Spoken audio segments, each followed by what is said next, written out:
Shalom teman-teman, perkenalkan nama saya Lexi Gabriel Simanjuntak. Saya berumur 11 tahun. Saya dari Sekolah Minggu HKBP Damai Lubuk Linggau.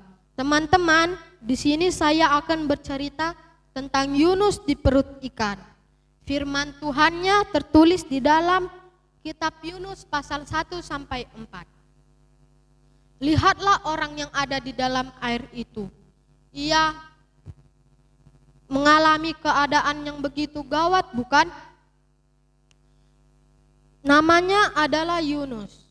Marilah kita lihat mengapa ia sampai mengalami keadaan yang begitu gawat. Yunus adalah nabi Tuhan. Tidak berapa lama setelah Nabi Elisa mati, Tuhan berkata kepada Yunus, "Pergilah ke Niniwe, kota yang besar itu. Kejahatan orang di situ sangat besar. Aku ingin supaya kau berbicara kepada mereka tentang hal itu." Tapi Yunus tidak ingin pergi, maka ia menaiki kapal yang berlawanan dengan Niniwe. Tuhan tidak senang melihat Yunus melarikan diri, maka Tuhan mendatangkan angin badai yang besar, sampai-sampai kapal itu hampir tenggelam. Para pelaut itu sangat ketakutan. Mereka berseru meminta tolong kepada ilah-ilah mereka. Akhirnya Yunus berkata, "Aku beribadat kepada Allah yang menciptakan langit dan bumi. Dan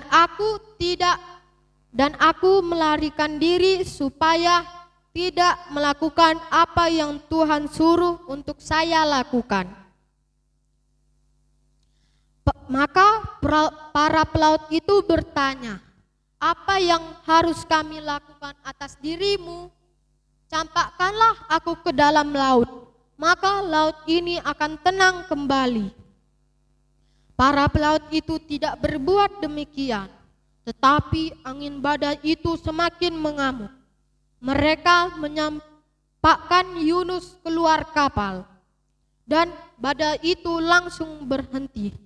Ketika Yunus tenggelam di dalam air, ikan besar menelannya, tapi ia tidak mati. Selama 3 hari 3 malam ia di dalam perut ikan itu. Tahukah teman-teman apa yang Yunus lakukan di dalam perut ikan itu? Yunus berdoa meminta tolong kepada Tuhan. Dan Tuhan menyuruh ikan besar itu memuntahkan Yunus ke daratan.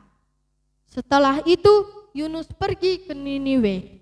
Teman-teman, ini mengajarkan kepada kita betapa pentingnya melakukan apa saja yang Tuhan katakan, bukan? Demikianlah cerita Yunus di perut ikan. Shalom, terima kasih.